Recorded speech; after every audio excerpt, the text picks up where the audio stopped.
All right, Alex, welcome to the Visionary Life podcast. I was actually introduced to you and your team in my very favorite way possible, and that is by a referral. So, shout out to one of my clients, Mark. He actually stumbled upon your team's work. I don't know if there was a personal connection there or not, but he sent me an email saying, I really think you'd like what they're up to. And so, naturally, I just kind of clicked through the link. And I'm always looking for interesting people or visionary entrepreneurs or creative thinkers to chat with. And as soon as I landed on Fook's website, I just knew there was something different about what you guys have created. So, Glad. anyways, I just wanted to share that. And thank you so much for being here. Hey, thank you very much for having me. I'm very excited. Awesome. So, you and I are going to chat about branding today, the behaviors it can drive, how to do it well, and maybe even some common mistakes that tend to be made when it comes to branding. But before we dive into all of that, I'd actually love to rewind back a little bit. And I want to know a bit of what you were up to in the years before joining Fook. So, if I'm For not sure. mistaken, did you study law in university? I did, yeah. It was my first job was in marketing, so I had to explain that a few times in the interviews. Like, why do you have a degree in law and you're going for marketing? But yeah, so I had I did an undergraduate degree in law and then a master's in commercial law. Um, Really enjoyed the studying and like the yeah the learning side of it. But then when it came to actually applying to jobs, law firms would always ask you the same question, which is why do you want to work for us? Um, and the honest answer for 90% of people is money. Like, why do you want to work for this law firm? You pay us a lot of money to do law. And I found that I couldn't even make up an answer to these applications. Like, I couldn't even make up, why do I don't really want to work for you. And so that was when I really realized that like my heart wasn't in law as a career. It was great as an academic pursuit. Um, and then I started looking around at other things. Always been a little bit of a technology nerd, so I was looking into companies like Fujitsu, Apple, Samsung, and Samsung were offering a marketing internship. And then that was the first time that I came across a job where I felt something. I actually had like a real excitement to be like, wow, like this is perfect. Helping to sell technology, which I love anyway.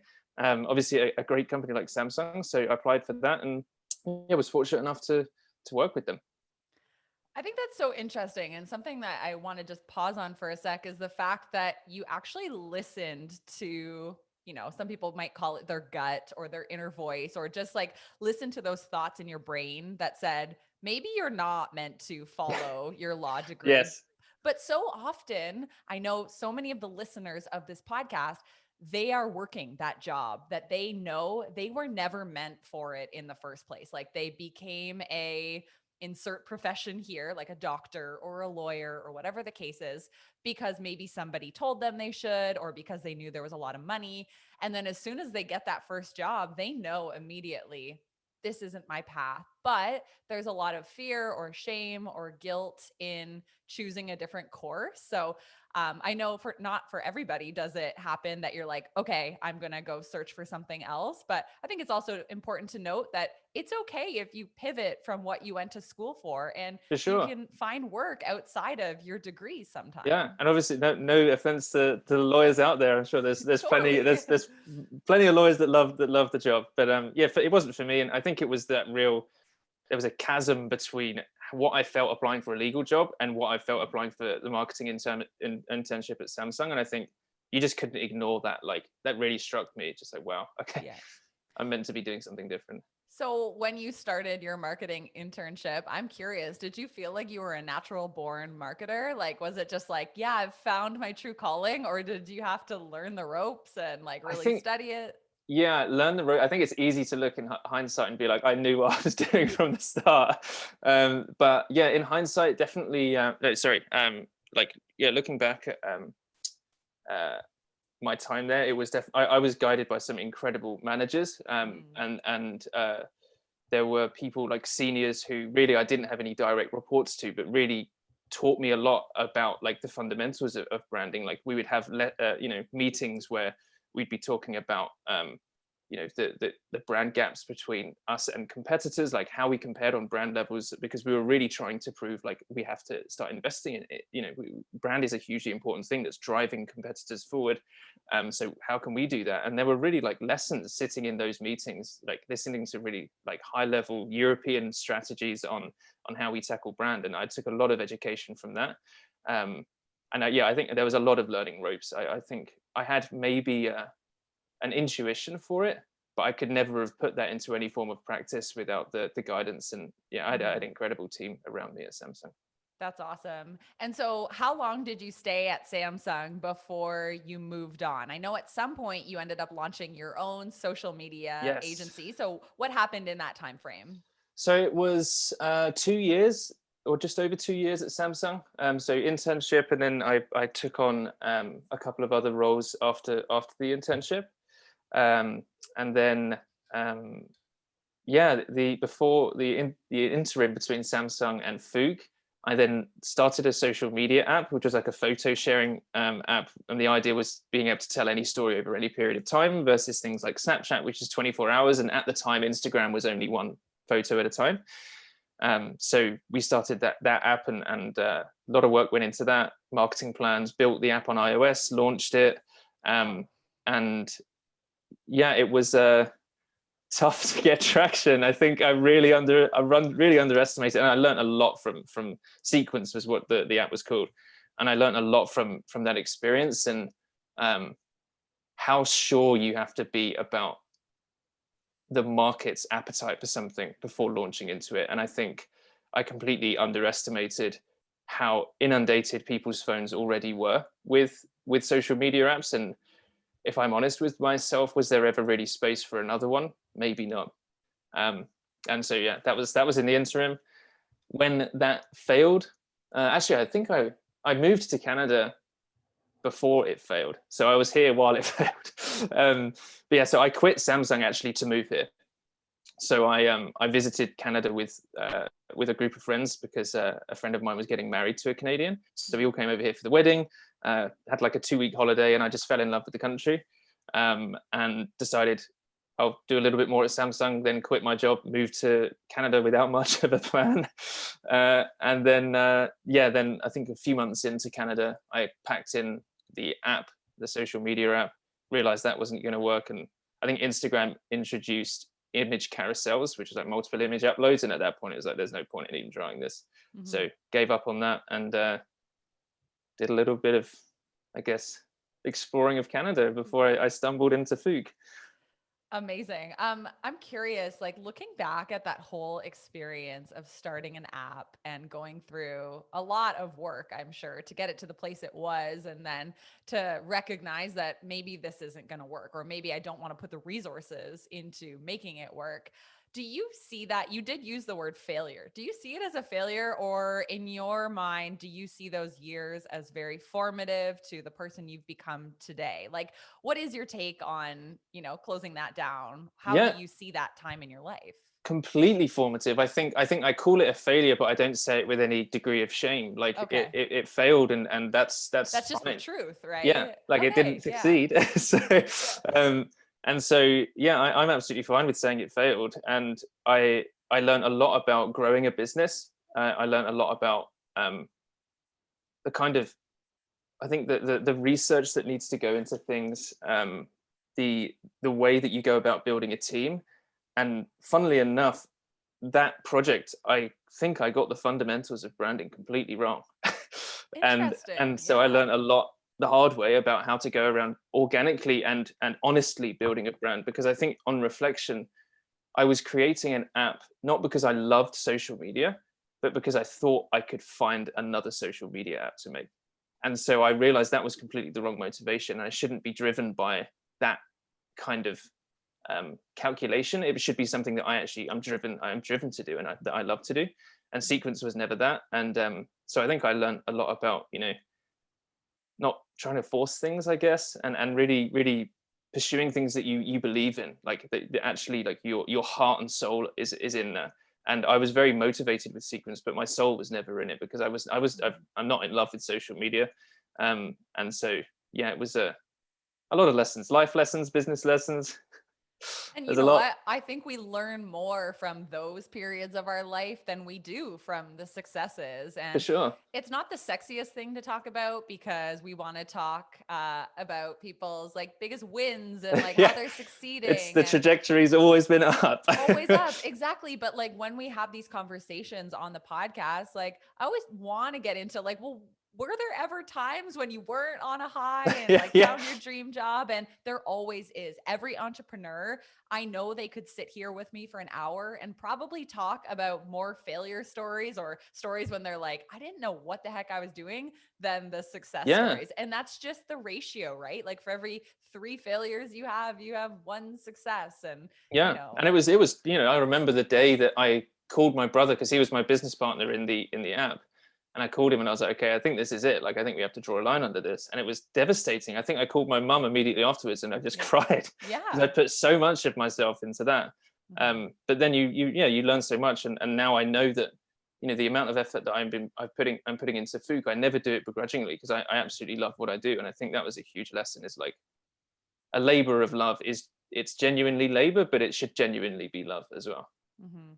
And I think a true characteristic of someone like you or other people who have that entrepreneurial spirit, it's resilience, right? It's knowing that that is not the end of you. Like it's getting back up again, whether you give yourself an hour or a year to sulk and be like, oh, this failed. But then saying, you know what? Like I got to keep going here. And like this Yeah, just built tougher skin on me. So yeah, I think that's just like a core character trait that we have to develop every day of our lives. Because if you're not resilient, like things are always changing in business and in life, and that is a skill that I think a lot of us pride ourselves on.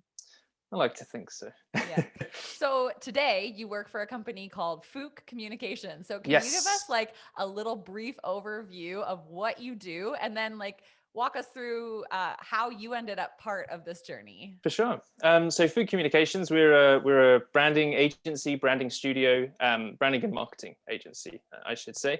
So the crux of what we do is creating brand identities, and then bringing those to life through very rich and captivating marketing pieces. So we believe very strongly that branding should reflect the purpose of a business.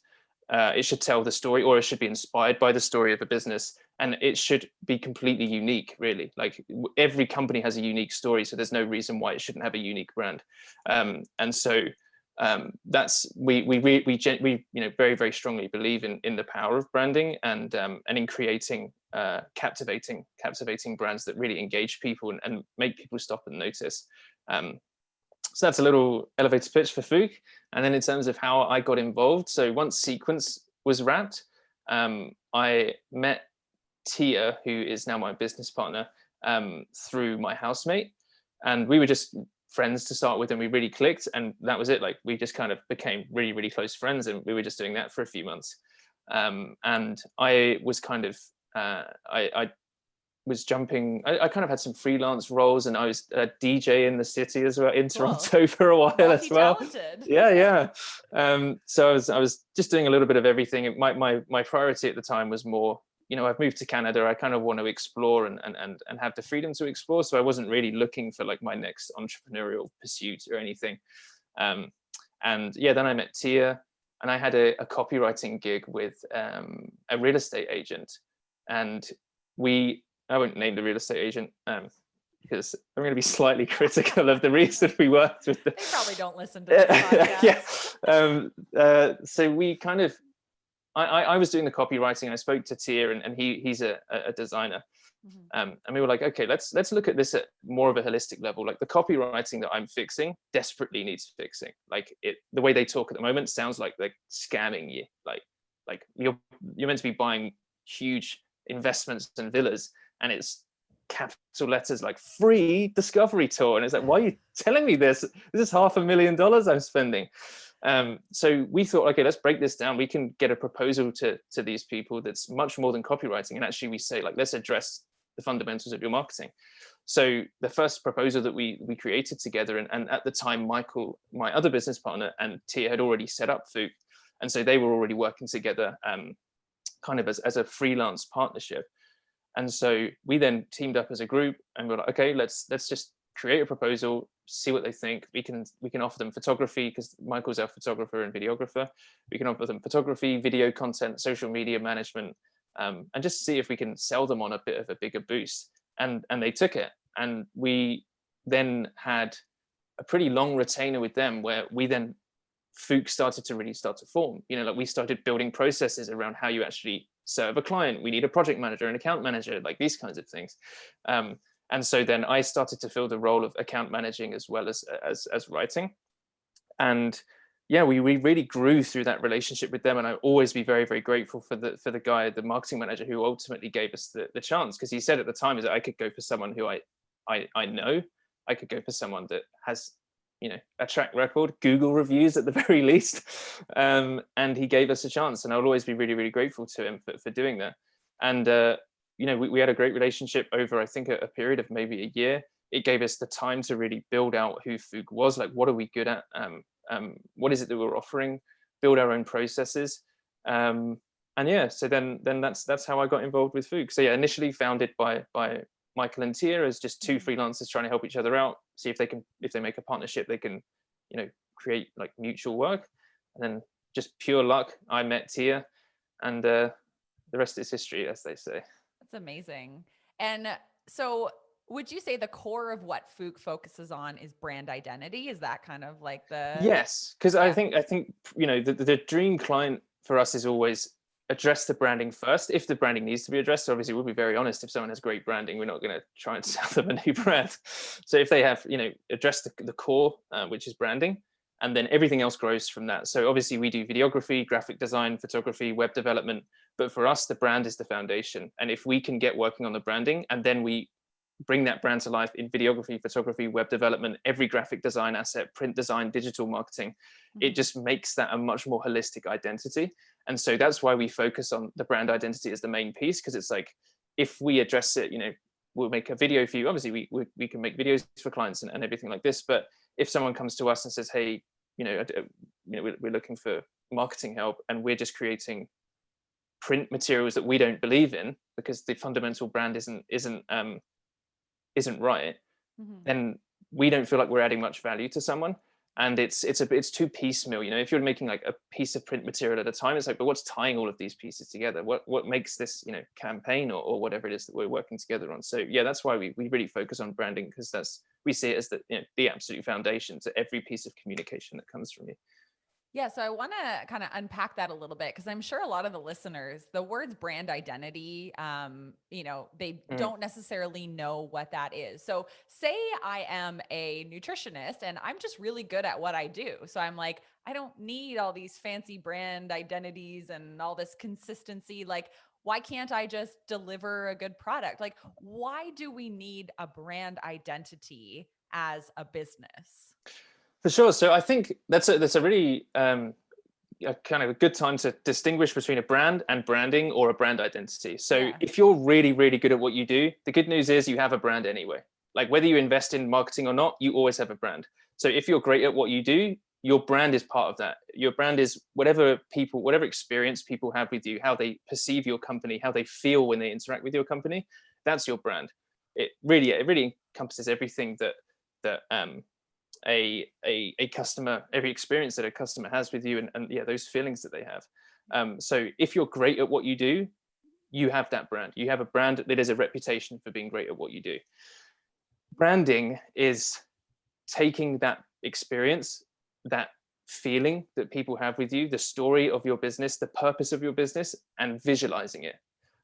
So you can dictate or shape the story that people relate to your business. So, if you don't invest in branding, really other people are telling the story for you.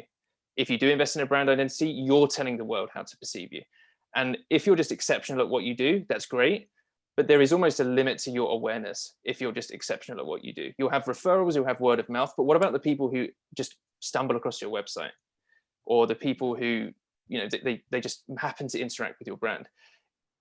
If you haven't invested in branding intentionally, and you're starting from zero with a customer who has no idea who you are and doesn't know that your service is exceptional, what do you have to show them that you are trustworthy and credible?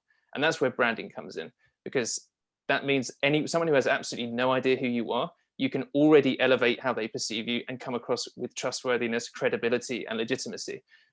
Because if you show the world that you care about how the world sees you, and you care about your image, that means that you care about the work that you do.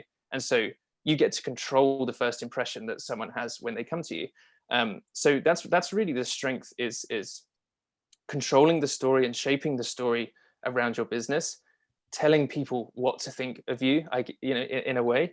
And really using branding to make that first impression immensely positive. Yeah. And I think we probably all have this like subconscious buying pattern. Like say we go into the drugstore. It's like, why did you choose the Tylenol versus the Yeah, store created brand? And it's probably because Tylenol has all this branding yeah, behind it, and it tells you that they are the trustworthy brand. And yeah, so I'm sure as consumers, like we could all sit back and go, why did I buy that thing over there in my house? yeah. Like And that. that's And it could be because of the way they've branded Yeah. themselves, And it's right? so much of it is incredibly subconscious. You don't think that's a great packaging, I'm going to buy it. Sometimes you do. Sometimes maybe we do. Yeah. But sometimes you see something and you're like, yeah, that looks great. But a lot of the time branding operates on a very intangible level, and like quite a subconscious level. And like when you go in, and as you say, like you go for something that has branding that you're familiar with, it's that's where branding has a great role in building customer relationships. Because if you talk the same way all the time as a business or as a brand, you always say the same things, you present yourself the same way, people can build a relationship with you because you're consistent. It's like a person, you probably wouldn't be friends with someone who changed every day. Yeah. You'd be like, who is this person? So brands are the same thing. If you create a single unified identity around the business, people start to relate to it, they start to get to know it, and they build relationships with you. That's why people love brands like Apple, because they build a relationship, because Apple talks the same way, they present themselves the same way. They're just a single unified identity that people fall in love with. And that's what branding really does. It creates that identity that people build relationships with, and then have the sense of loyalty towards, and all those lovely things.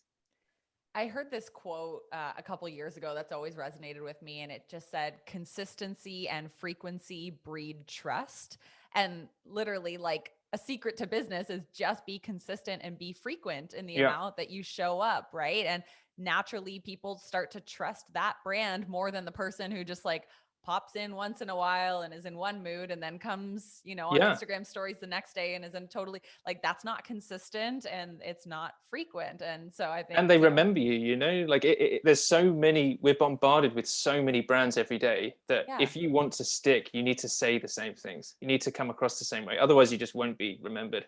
People see too much advertising they don't have the bandwidth to remember everybody. So if you can Mhm. be consistent, clear, concise, and seek to actually engage people with marketing, you'll cut through a lot easier. I think that's one of the things as well, is that we see marketing really as something people should engage with, not something they should be subjected to. And I think a lot of brands subject people to marketing. They shout at Mhm. you, they just scream and hope you listen. That's not going to work a lot of the time. You need to have a conversation with someone. You need to make people react, like present them with, even if it's funny, if it makes them think, if it's just a very succinct phrasing of something that they go, that simple, like, oh, I get it, that's enough. You've engaged someone. You've been registered. And I think that's what we mean by, marketing should engage, and Mhm. not be something you subject people to. I love that. And yeah, you mentioned like we as consumers are bombarded with messaging, like literally from the moment we step out of our house to the moment we turn on our TV, we scroll our phones. Like there are marketing messages coming at us from every way, shape, Yeah. and form. So, for somebody who's thinking like, how could I possibly ever make a brand or a marketing message that stands out? I know you just mentioned like make it engaging, make them think. Is that what we need to do when we're thinking about how to make our brand stand out? Like what are the secrets to actually capturing someone's attention? I think it sounds incredibly obvious, but so many brands fail at this. Is talking like a human does is a really big one. The the issue with a lot of brands. You see it in a lot of B2B brands particularly, but it's not at all limited to B2B, is people will decorate their messages with unnecessary words, like overly long words. They'll try and tell you too much about their business in a billboard when you really don't have the time to take in that message. So talking like a human is a really big one. Just talk like people do. Don't try and make yourself sound more impressive than you need to. Just say things simply, clearly, and as succinctly as possible. Don't add words in that don't need to be there. Don't talk about, every single USP that your business has. So just keeping things focused, talking like a person will, because that's how we exchange ideas. That's how businesses exchange ideas. It's how people exchange ideas, is talking like people do. It sounds incredibly obvious, but I think keeping it simple really is the key. That's such a good point, because I think, especially a lot of the students and clients that are in my community and going through the visionary method, they think that they are not a marketer. They're like, I just don't have the right voice, or I just, I don't have ideas. I don't know how to connect with my customers. And I'm like, sometimes you just have to be yourself and Mhm. pretend like you're talking to another human being rather than typing on your computer, Yeah, because humans connect with humans, not with inanimate objects yeah, or with like robotic sentences. So yeah, sometimes it's as simple as like, remember, there's another person who's going to be receiving this yeah, message. exactly. Talk to them like they matter. Talk to them like Yeah. you're excited about your product. And it's not like the most revolutionary copywriting secret, but No, it's not at certainly all. a good place to Yeah, start, it really right? is. And I think you mentioned that people being like, do you just be yourself? The answer is yes. Like, authenticity is everything. Part of talking as humans do is being authentic and being trustworthy. And it you just be being honest is a very big part of communication. Being authentic, as I say, and keeping it simple. I think you don't need to say more than you need to say. If you can fit what you do into just a few words, or the thing that you're trying to sell, just land it in a few words succinctly. It always has more impact that way. um, and it's with that simplicity, I think, comes an openness. It's like, there's nothing to hide here. It's just, Mhm. this is what we do. And I think there's a real strength in just keeping it simple, authentic, and human.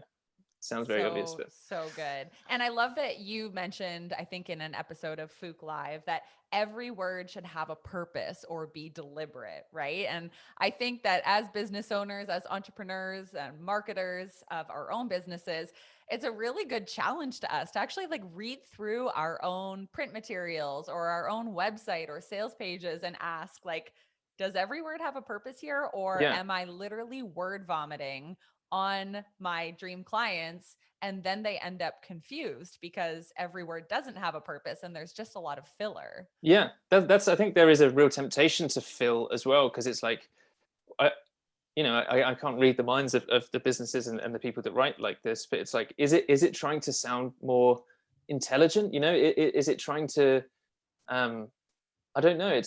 It's a lot of talking for the sake of talking, I think. And yeah, it is just like, focus and be very deliberate in the words that you use. Yeah, go through the things that you're talking about. Like, ask, like, does this word need to be here? Is it supporting the message, or am I decorating my message in the hope that it will make it appear smarter, or more impressive, or whatever that may be? Because the answer is, it probably isn't making you appear that way. It's weighing down what you're trying to say. Just cut through what you're trying to say, get the message out, be very purposeful with the words that you use. And it's not just, it's not even just writing. It's that applies to the entire branding process. So, like, with photography, videography, design, and so, like, imagery, writing, and design, everything has to have a purpose. Like, design tier would say exactly the same thing. Don't decorate, like, don't add design elements that don't need to be there. Every design element needs to serve the message that you're trying to communicate. And it's very much a holistic approach. And yeah, the writing should serve the design should serve the writing, and nothing should add more than needs to be there. Alex, how did you become a great copywriter? Because it's not really something you can go to school for. I'm sure there are courses and you can become an author or, start writing as a hobby, but like, where did you build your copywriting skills? Because that is an area that so many business owners that I chat with, they just feel like, I'm not good at this. I'll never be a good copywriter. Yeah, it's really evolved over time. Like, I think the law degree has actually turned out to be quite helpful in the end, because I think there's some insane stat like your vocabulary increases between like 25 and 50% when you study a law degree. What? Most of that is by having, words like, um, have your employee and employer. There's lots of e's and ers Yeah. in law, so a lot of it is just is filler. But I think that was where I really started to gain much more of a confidence with the English language, and um, yeah, a lot more confidence and a lot more understanding. And then I think as I started working with Tia and actually treating it as something like a creative pursuit, I started becoming kind of obsessed with language, and like, why is it that some messages are working and some don't? And reading, being inspired by how the best brands make me notice them, and take that moment when you read something that's made you notice it and remember it, be like, why did that make me remember that? And often the answer is that they said it incredibly simply. So it's been, it's not like I did, there was no courses. I didn't go to university for this. It's just something that I think I started to become very confident with, and then completely changed the way I was viewing language. And actually, it's something now that, as I say, obsessed with. I love it, and it's so central to how a brand talk. It's how a brand is perceived. It's how a brand gets to speak to people with language, and it's the one thing that unites everybody, and we can all understand a visual communication. And so really understanding what makes people tick when they read messages, and it was just a kind of a fascination that kind of grew over time. Mm-hmm. Yeah, I know for me, like I've learned copywriting by studying life, basically. Like Yeah. if I am driving in Toronto and I see a billboard and I read it and I'm captivated by it, I'm not thinking I want to buy that product. I'm thinking, why did I just Yeah, read that? yeah. And Why I have they think made me want to buy that product? exactly. And like a lot of understanding marketing and becoming a good copywriter, or, in your guys' case, like becoming great at branding is probably just being out in the real world and asking yourself, like, why does that poster over there like totally repel me and I'm never going to read? I don't even Yeah, care what the brand is. And why does that billboard over there totally captivate me? And I'm probably going to go to the grocery store and buy that pop later. yeah, Right. And it's just experiential learning. yeah. It really is. And, I don't think there's necessarily a magic formula. Of course, people have written books and there's a lot of, copywriting gurus in the marketing world that I've kind of studied with. But at the same time, a lot of it is self-teaching. Mm. Yeah, and then, of course, there are great copywriting books that I think just really articulate what we already feel about what good writing is. Right. So that they're very useful in kind of articulating those points. But yeah, as you say, it's walking past adverts and thinking, why did that work? And if I'm walking around with Tia, it can be quite annoying sometimes because we're just pointing out bits of advertising. And like I think we when we worked with that real estate agent, we ended up flying out to the development and doing like a load of photography and stuff. And we were driving around, and there were billboards that were trying to explain to you why you should buy it in this development. And it was like a stack of text, and it's like, how are you expecting anyone to? You can't even read the distance away. Like you're trying to say three different things, like the price is, why you should choose us, and where it's located. Choose one. Like what happens in the end is you drive past that billboard and you gloss over the entire thing because you've lost someone from the very first moment. And it's exactly as you say, it's that kind of just kind of breaking apart and unraveling what it is that's making adverts work on you, and similarly what it is that makes you gloss over them, and kind of critically analyzing those ones, and like why are you trying to say so much, Yeah. those kinds of things. Yeah, and I think that's it's kind of just like a lack of putting yourself in your customer's shoes, right? Like uh I think one of the things you said earlier was like it you have to think like the person who's going to be reading this, right? Yeah, Like for sure. yes, you're the expert or whoever's listening to this podcast, like you want to write in whatever way you do, but you're not the target client. Like you have Yeah, to put on that hat and say, what do my dream clients want to read, and how much capacity do they have, and how many calls to action can they actually Yeah. absorb if they're walking around and quick glance at a poster, right? So it's Yeah. not about us, but it's really about understanding that avatar or dream client, whatever you Yeah. call it, knowing them really, really well before you even start to try and write anything Yeah, for and them. I think maybe that's part of why some companies say too much. Maybe it's a bit self-indulgent. Maybe it's like, this is how great we are, and it's like, never mind how great you are. Like, what is it the other person wants to know about you? And so, Mhm. we were creating some print ads for a co-working client in Toronto, and we were creating the kind of signage outside that would indicate that these were co-working locations. And we were thinking, okay, what message can you read at 20 meters? What message can you read at 10 meters? What message can you read at 5 meters? So you're not throwing the whole sign at someone at 5 meters out, but you've given them at 20 meters, take the first message in, at 10 meters, they can take the next bit. And then at the final bit, they see the website. And it's like, that's the kind of thing you have to walk yourself through. It's like, would I care to read all of this in the time that I have to read it if I was the customer or potential customer? I didn't even really think about that in terms of like the different sizing of Yeah, yeah. fonts, right? It's like the 20 meter, 10 meter, 5 meter. So that Like, just, draw them in a bit, give them a bit at a time. yeah, yeah, exactly. It's like the fishing Yeah, yeah, analogy. Like you're reeling them in, and then at the exactly. end, the fish is hanging there, which is the website or the Instagram. Is that the billboard that said, "If you're paying for coffee, I feel bad for Oh you, no, son"? that was same company, but that Okay. was a different advert. Yeah, that was the that was so when we were working with these guys, FlexDay, they have a lot of incredible like USPs and parts of what makes them a really innovative and disruptive co-working Yeah. company. So there's a lot of stuff we could talk about, but we thought, okay, let's distill the idea of affordability and accessibility into something very understandable and very simple. And so we wanted to just lead with the idea that you get free coffee and it's already a cheap, very affordable, co-working service anyway.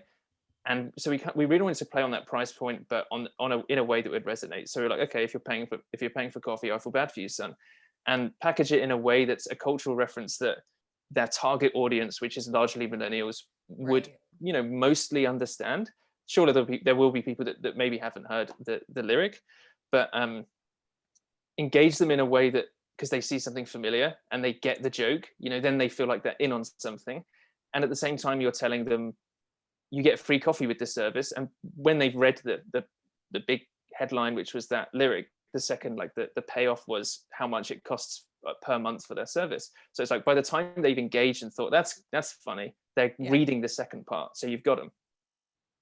It's so cool because we're always told in marketing, like you're not trying to talk to everyone. You're trying to talk to, a small subset of people who Yes. actually are your dream clients. And I think that's exactly what you've done here. You're like, not everybody's going to get that reference, but the people who do, they're going to be like, oh, this company gets me, right? And they feel included. Yeah. They feel part of the club Yeah. already. And You all get the they've joke. done is Yeah. read a poster, right? So Exactly. Yeah. very cool. I'm curious from your perspective as an expert marketer and copywriter, like what are some brands that you admire, brands that you see doing branding really, really well? There's a few, and I'll pick them out, I think, for different reasons. So firstly, there was something that struck me very recently about WeTransfer. So WeTransfer, I don't know how familiar everybody is with it, but it's a very, very simple file transfer system, where you can send like huge files for free. It's a very simple website, drag and drop, select the email address that you send it to, and off it goes. So very simple service, but something that I've used for years, that we've used as a business for years, and that a lot of creatives use. And it's a really great example of a brand communicating their purpose and carrying their brand experience through absolutely every part of their marketing. So the core of WeTransfer is helping creatives and helping the creative process. A lot of creative people use the service to send, massive PDFs, InDesign files, really, really big creative pieces. And so they know that their audience is driven by creatives, and they own that. Creativity is at the core. And so when you go onto their website, they're always sharing some creation in the background and promoting an artist or promoting a designer. and they did a really beautiful out of home campaign with these big billboards. And they had 2 iterations. The first iteration was a big email box that just had the email back and forth between them and a creative saying, we're trying to run an out of home campaign. Can you send us some assets for us to use? And it was just that on a huge billboard. They then switched the billboard out for the asset that they sent them. And so they celebrate the creative process in their marketing, like creativity, the creative process, and creatives that's who they love. And they own the entire thing. It runs through the entire business. And I think that focus on their purpose is something that I love about what WeTransfer do. IKEA is another one that I'm a fan of. Similar reason, they really own who they are. I think there's a real there's a tendency with a lot of businesses, and I think it's considered best practice to heavily localize your business when you move to other regions. But IKEA are fiercely proud of being Swedish and Scandinavian, so much so that it doesn't matter if you're there in North America, in France, in Sweden, they use Scandinavian names for their products. And they don't care if you don't understand it. That's not the point. That's their identity, you know? It's not about understanding. It's about owning who they are and having a real honesty and sincerity and authenticity through owning who they are. And so they don't water down that celebration of Swedishness in foreign markets. It is who they are, and they stay true to that. And so IKEA is a really good example of just owning their story, I think, and doing that the world over. I think a couple more, maybe more obvious ones. Nike or Nike. I'm in North America now. I know, it's like, but people pronounce it both ways, even in North America. Oh yeah, in Canada? I've heard people, I don't know if it's because they, come from other places, but there's still a small subset of people that say Nike. I'll go for, I'm going to go with Nike. We won't hold it against you. I might slip up. But what I love about Nike is that they are incredibly aspirational. So the reality of Nike customer buying groups is average Joe going for a jog. That's you buy Nike Airs. It's just your average person who's buying Nike Airs to go for a run, or just a nice pair of casual shoes. So that's the reality of the buying situation. That is not at all reflected in their marketing. If you look at their brand, it's athletes, it's elite performance, it's people at the very top of their game, and that's how they drive their image. They paint this image of athletic prowess, and they let customers dream. They let people see a more aspirational version of themselves in those adverts. They don't show just any old person running around a track. Actually, I think they have done it a couple of times. Yeah. But the bulk of their brand is driven by athletic prowess. And so I love the aspiration in that, and how fiercely aspirational they are. And a big part of that, and I think this is universally true, is that you should always talk up to your audience, never down to them. And Nike talk up to their audience. And I think that's a really clear example of a company who does that. Can you explain that a little further? Because I've heard you say that a couple times, to speak up to your audience, not down to them. Can you crack that open a little bit? Because I've never heard that before. I kind of get what you mean, but I'd love for you to unpack it. I think it's even the Flexo example is a good one. Relying on the person to get it. Just having the faith that they will get what you're saying, not trying to be like, maybe they won't understand this. Maybe it's a bit too nuanced. No, if you have confidence that something will land, have confidence that people understand. Okay. And I think that's really what I mean is don't worry about dumbing anything down. You don't have to talk to people as if they're idiots. Don't patronize them. Don't try and be like, okay, what we do is quite complex, so we'll really bring this down. I say speak simply, but I don't mean that in a dumb things down for people. I mean speak succinctly, not in simple terms necessarily. Yeah. And so that's what I mean by that is have faith that your audience will understand what you're saying and speak up to them in that way. Don't patronize, because people don't like being patronized, and they can tell when they are being patronized.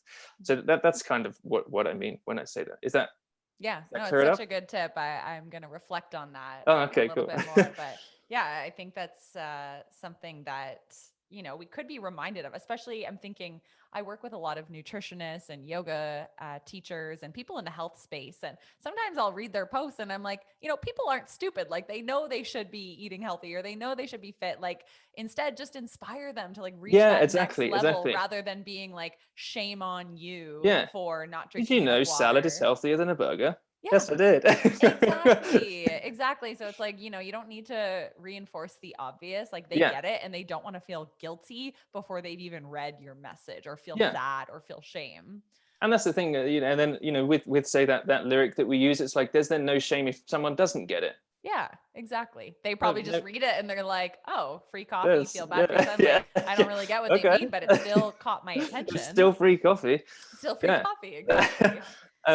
But yeah, just one other brand, if I might, and again, maybe more of an obvious one, but Coca-Cola is maybe the best example of a brand that makes you feel something. And this was actually something that uh, uh, someone at Samsung, who was very influential in my understanding of brand and my love for brand, they highlighted to me is what Coca-Cola does is they sell fizzy sugar water.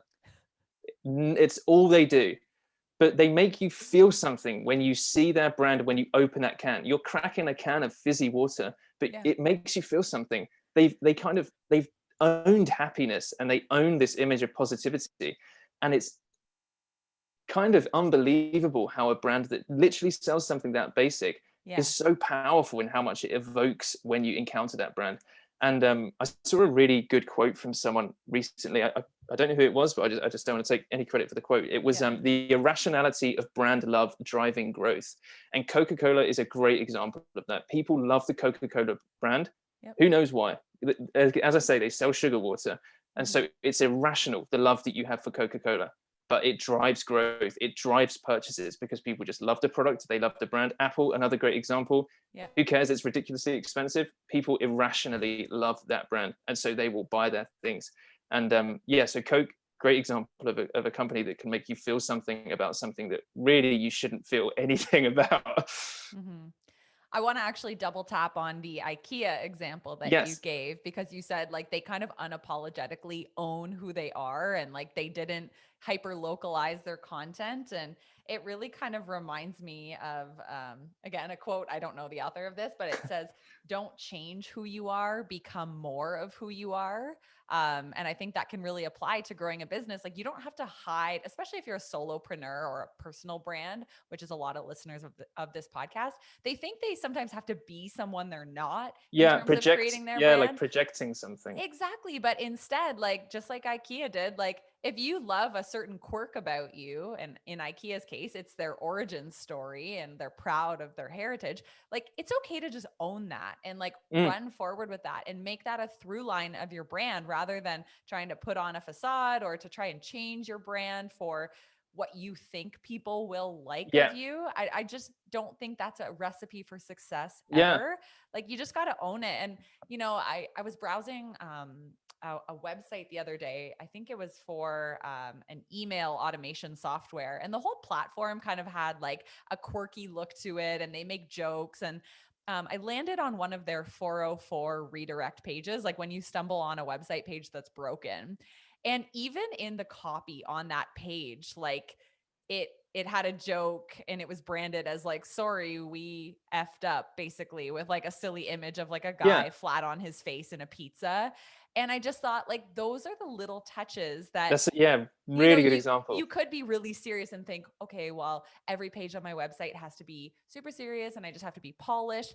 But if that's not who you are, if that's not your brand, don't feel like you have to just follow status quo or copy what everyone else Yeah, who maybe is a more serious person. Like that doesn't have to be you. 100%. And yeah, I just love that you say like own who you are and like bring that into your branding, Yeah, right? and obviously own it consistently is a like Right. you keep the personality consistent. But yeah, I think that's a great example, is that kind of quirky 404 redirect message, is because, as you say, that's, some people might think, right, this is a technical error, Right. professional, serious, I have to Yes. help you solve your problem. Whereas in real life, sometimes maybe you have to ask yourself, how would I handle a little problem, a little inconvenience. Yeah. And just, don't be afraid to make light of it if that's who you are, if that's who your brand is. I think, something that we do as a company when we're writing on, I like to think that we do on our website, is like we kind of balance the serious side of what we do, like telling the story behind the inspirations, where we came up with things from, the process that went into things, but not being afraid to throw in a joke or a little bit of levity. Like, it's not all, like, branding isn't the end of the world, and we can't treat it as if it is. And Yeah. so, like, don't be afraid to kind of throw light-hearted references in there. Don't always feel like you have to project an image of professionalism if that's not who you really are. If authenticity comes through a little bit of lightheartedness and playfulness sometimes, then absolutely go with that. So, if I'm somebody who's starting my own business or I'm creating a company and I have no branding set up and I come to Fook, can you just like walk us through a little bit of the process of like how do we even begin to work with you guys? How do you create a brand identity for our company? For sure. So the first thing, obviously, we'll have a nice introductory conversation, get to know them a little bit. But what we do as the main first step is run them through what we call a brand compass. And so that's where we will really deep dive into understanding, firstly, what your difference is as a company, like exactly what it is you offer, what your business offers, how you would articulate and distill that message, and what you think you offer over maybe competition does. So some really surface level stuff there. But then we dig into things like, what is your brand purpose? So beyond making money, maybe it isn't making money, but beyond the core function of what a business does, why are you doing it? Like, what is it that drives you? And then, like, what is your brand ambition? Like, both quantitatively, like, you want to open 3 stores by the end of the year, and qualitatively, like, you want to be recognized across Canada by the end of 2025. And so we really deep dive into the purpose behind a business, the story of the business, like where things came from, what the kind of your brand champion looks like. So if you imagine the person who works behind the Genius Bar at Apple would probably do that for no money. They are Apple's champion. So it's like, what does your champion look like? They might not be a real person yet, but what would you think the person that like carries the flag of your brand would look like?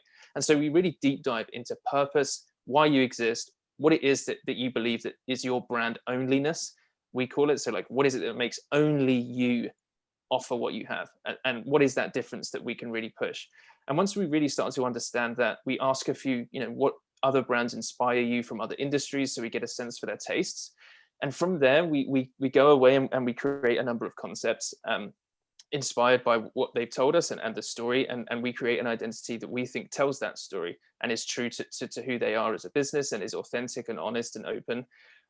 We show those concepts to our clients. They, it might be the case that they want to tweak things. We're quite fortunate in that most of the time they end up having an awful choice between concepts that they love, which is a nice problem to have. And so then they pick a concept direction, and we'll build that out into a full brand manual or a style guide. And that brand manual will define how to use your logo, your color palette, your typography, the language that you use, and is the absolute foundation of every piece of marketing you produce. So if Fook doesn't make your marketing and you have to go and ask someone else to do it, you give them the brand manual and they understand exactly how they have to use your brand. So even if we're not handling it, everything is consistent. The colors are always the same. The typography is always the same. Logo part, if you're locking the logo up in partnership, there's a very specific way you have to use it. So your logo is always used correctly, colors always correctly. And you use that branding foundation, the brand identity that's contained in the brand manual. Then the website grows from that. Your print designs grow from that. Everything grows from the same place, and it just makes sure that consistency is basically baked into the brand. Mm-hmm. It sounds like it's a foundational pillar, right? Like that Yeah. is like one of the seeds you need to plant first before everything else can flourish in Yeah. your marketing, right? And then if after that there's more marketing they want us to make, like it will typically come after the brand manual, when we've established who you are, what is your identity, and then from there we'll make any other kind of marketing assets around that from that brand guideline or brand manual. Obviously, there are tons of agencies or companies that can do branding for us. I'm curious, from your own words, what makes Fook different? I think and I will allow myself to be slightly cocky for a moment. Go for it. You should be. You guys are Firstly, awesome. firstly, I think we're exceptional at what we do. I think we are meticulous as well. We don't go cut and paste cookie cutter approach. We will create something tailored entirely for what you tell us. So we really listen. Like that's a big part of what we do. We listen to what you've told us and what you want. Although what you want is sometimes not the same as what you need, but Yeah. different conversation. Next time we podcast, we'll talk about that. Yeah. And so that kind of that meticulous approach, but also the collaboration. Like we don't just go away and create something and then present it to you. It's like, here you go. Like, I hope you enjoy it, because you're stuck with it if you don't. It's really a collaboration. It's meant to be fun. We like to have fun with our clients. Talk them through processes and get them involved the whole way through. Always have that conversation, explain what we're thinking, why things have come, we've come up with certain things, and we're very honest and conversational with our clients as well. So yeah, I think those are some big parts. Mm-hmm. And I mean, you guys have that advantage of having kind of this holistic team, right? It's like the equation 1 + 1 = 3. It's like, it's not just one person who has their eyes on your brand. You all seem to come together in like this collaborative manner with very unique strengths and talents. And the outcome is like exponentially better because you get a whole team of advocates trying to create this for you. I think as well, that's pure luck that we met as a founding three that we met. Was we've got Tia, who is an incredible designer. Michael is a genius behind the camera, and I'm a decent writer. And so I can't use an adjective like that. But so we then what we have between us is the fundamentals of visual communication, and we're all incredible. Like we're very much on the same page with our tastes in design and in writing and in what a brand and what branding should be. And so when we create a brand guideline or we create a brand identity, we're all already on the same page, and there's a constant dialogue between all of us. So like if there is an image-based campaign, Michael won't go and gather imagery and come back and be like, here's the imagery. It's like I will speak to him about the message that we should be creating. Tia will tell him, this is the space in the design it needs to occupy. So the design complements the imagery, complements the writing, and it as you say, it's very, very holistic. All comes together into something that everything, all the fundamentals of visual communication are pulling in the same direction.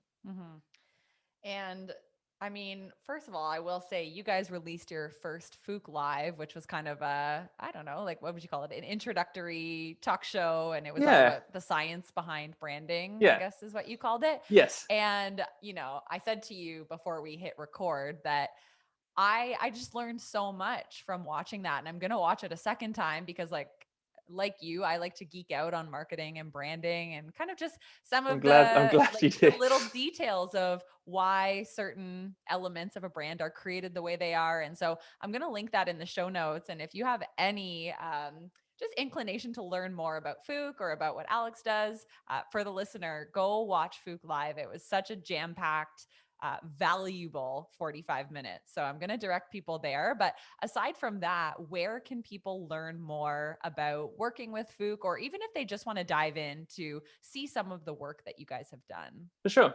So Instagram is a great place for kind of a quick glance over the projects that we create. So that's at Fookcom, FOOKCOMM. But then on the website, what we like to do on the website, if you go through any of the selected projects that we've put on there, so things that we're kind of proudest of, we explain process in every single one. So it's like, why did we select the typeface for this brand? Why did we select the color palette for this brand? What was the story of the brand that inspired all of our decisions? We talk through all of that with every project that we share. So if you're curious around that, the kind of process and the thought that goes into things that we create, you can have a little click around the projects that we've shared on the website as well. Amazing. And, I'm keeping you guys in mind because I've been wanting to redo the branding of Visionary Inc. for so long. I've actually done all my own branding for the last 5 years, but I don't have any design background. So I'm like, now I finally have the team I want to work with. We'd love to. Let's get it going. Let's do it. Oh my goodness. So yeah, we'll keep that for a separate conversation. But thank you so much for No, coming thank on the you. Visionary Life podcast. I love hearing from you and your whole team. And I'm sure we could geek out on copywriting and marketing a whole lot more. Yeah, but this could go on for the rest of the afternoon. it could be. You don't mind. I don't meet too many people who like talking about this kind of stuff. So it's really fun to chat with you. So thank you Yeah, for you being too. on the show. No, thank you. I hope it was entertaining and somewhat useful. Of course it was. Thanks, Alex. Thank you very much.